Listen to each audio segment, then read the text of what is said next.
Welcome! In this walkthrough, I'll guide you through resizing PDF pages using Adobe Acrobat. Let's get started with the 6 simple steps you'll need to follow. First, head up to the top menu bar and click on All Tools to open up your full toolkit. You'll see a variety of options here.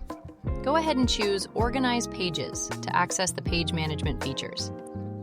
From here, you'll want to click Set Page Boxes, which will bring up the detailed page configuration settings.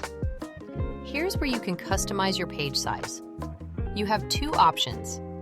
Choose from fixed sizes to pick a standard template like letter or A4, or select Custom if you need specific dimensions.